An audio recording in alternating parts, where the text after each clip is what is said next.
Understanding words is what you really need to start doing. You need to start doing your homework and understanding words. If you put an S in front of words, it becomes swords. And that's what words are. They're cutting. They can cause you great trouble. Humans are word-controlled creatures. So we need to establish what words mean. Again, when we talk about law, there's a Roman maximum in law that says, "For he that would be deceived, let him." Simply meaning, if you are so ignorant as to be deceived, then that's your business, that's your problem. So you need to do your homework and find out what the words mean, especially in relation to law and government. Because there is a world of occultism that is operating today throughout the world, in which you use certain words, and when those words are used in a court, they don't mean the same thing at all. Understanding law and the words of law, there are two things that this planet has: water and earth, water and land. Consequently, there are two kinds of law: the law of the land and the law of water.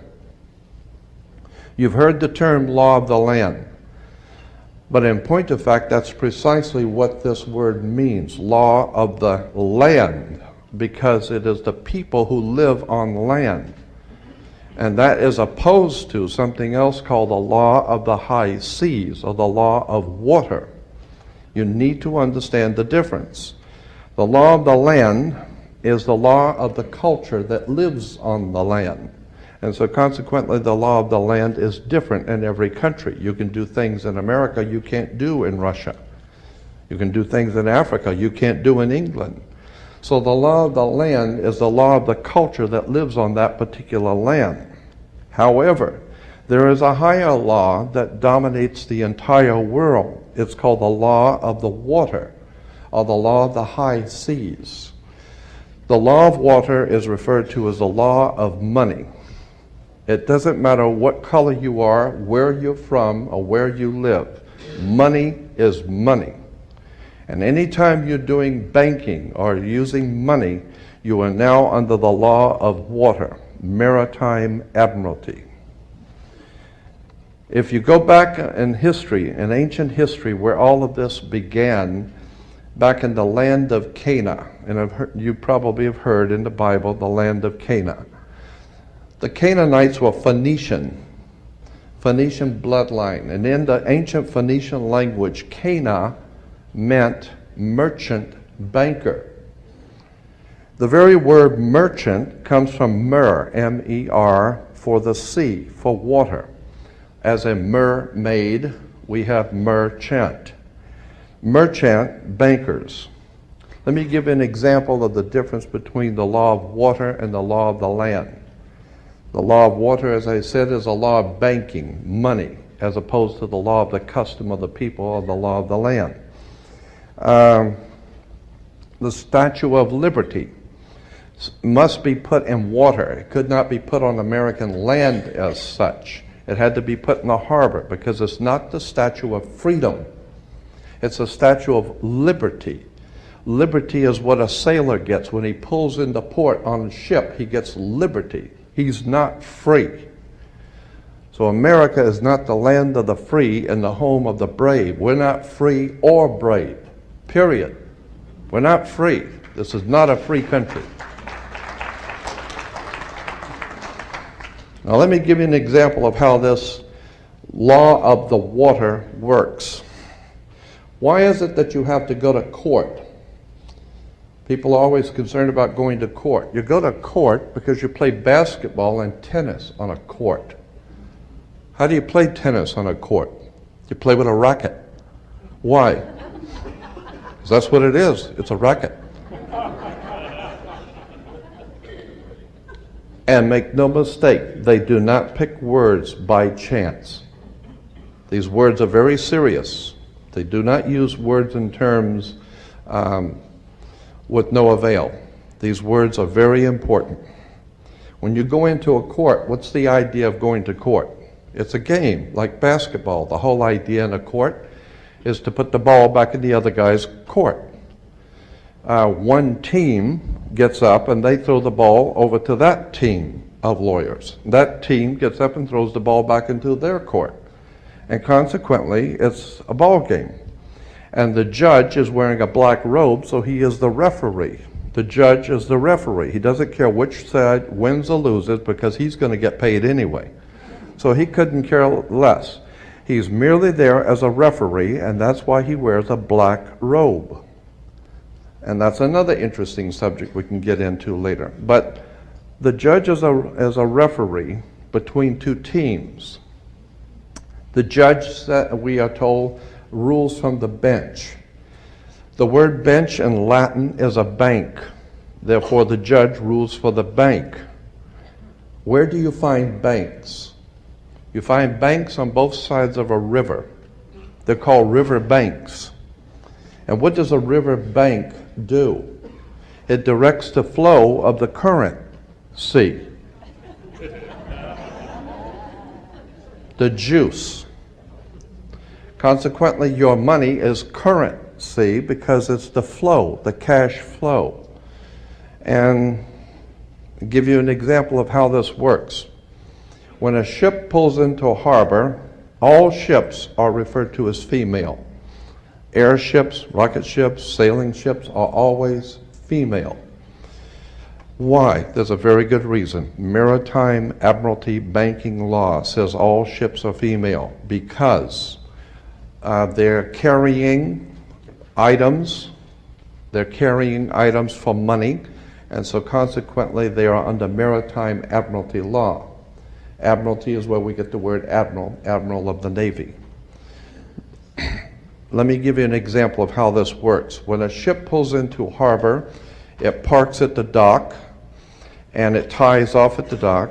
The captain has to provide for the port authorities a certificate of manifest, because yesterday the ship was not here, but this morning the ship pulled in, so it has manifested.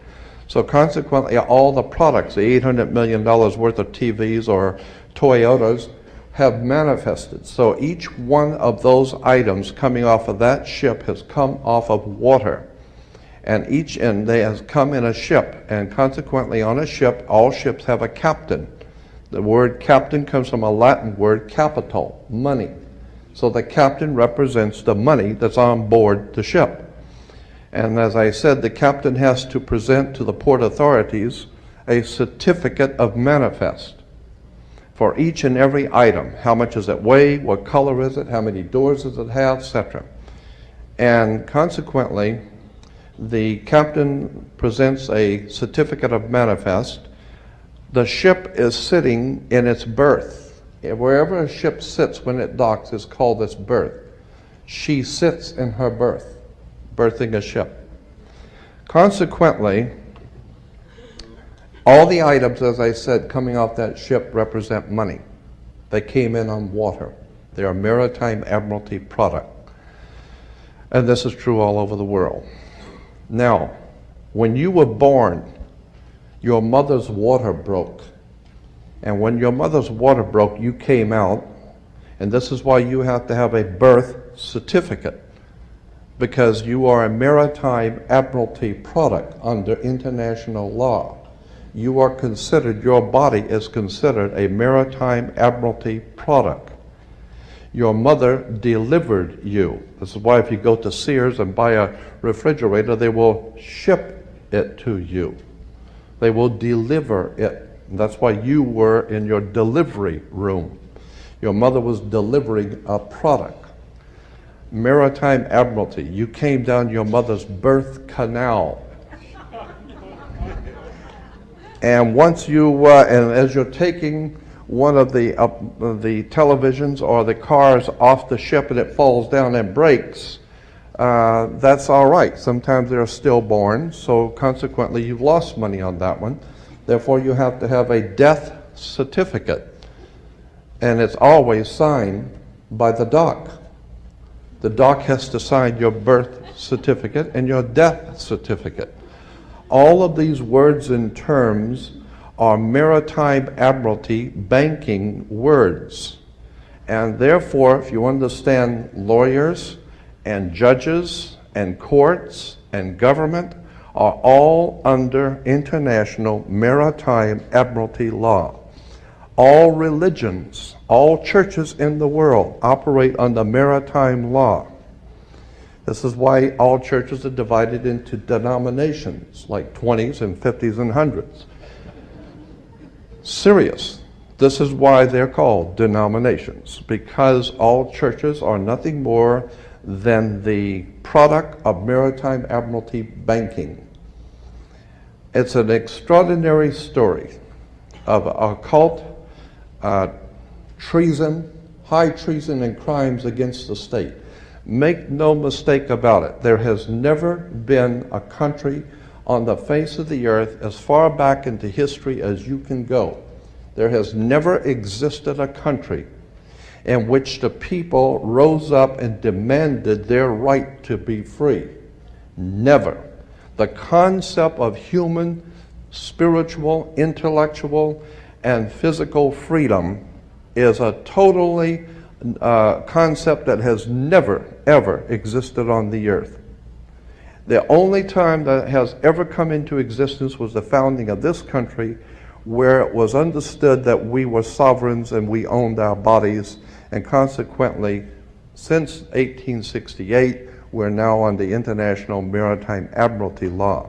Think about this, when cowboys in Indian movies, when the cowboys would ride into town, they'd get off the horse, they were wearing guns. How come they could walk into a bar carrying guns? And if two guys got in an argument, they could go out on the street and draw on each other in front of the sheriff's office, and the sheriff would do nothing. How come? How come that men could go out in the street and shoot each other in front of everyone and had nothing be done about it? The reason why is because before 1868, all Americans were considered sovereigns. And that's one of the nice things about being a sovereign, is you have the right to be yourself. And consequently, you need to understand that in one last point I'm going to make before I introduce your speaker, that in 1868 there was a corporation founded. Anyone can incorporate a company. Well, in 1868 there was a company incorporated. And in that particular company, the founders of that company they referred to it as the United States Corporation. And they stipulated that anybody who would be a member of that corporation or work for that corporation would be called not an employee, but a citizen. So today, if you are asked, are you a citizen of the United States, what you think you're being asked is, are you lawfully in this country to do business? That's not lawfully what's being asked. They didn't ask if you were in America lawfully. They ask you a specific question. Are you, of your own volition, out of your own mouth, testifying that you are a citizen of the United States? Because in that way, citizen of the United States means you are an employee of a foreign corporation operating on the international maritime law. So today, the President of the United States is the president of a privately owned company. The company is called United States. And the word president is always a word that is used in corporate law. Banks have presidents. All companies have presidents. So there's a corporation called United States, privately owned, and it has a president. President Bush is not the president of America. President Bush is the president of a privately owned company. Privately owned, out of England. And you need to understand words and terms. Because I believe that there is a divine presence in the universe that men call God, and one day that divine presence is going to move on the earth and we're going to see freedom come back to this world. And when it does, you're going to need to understand words and terms and how they have been used to trick you.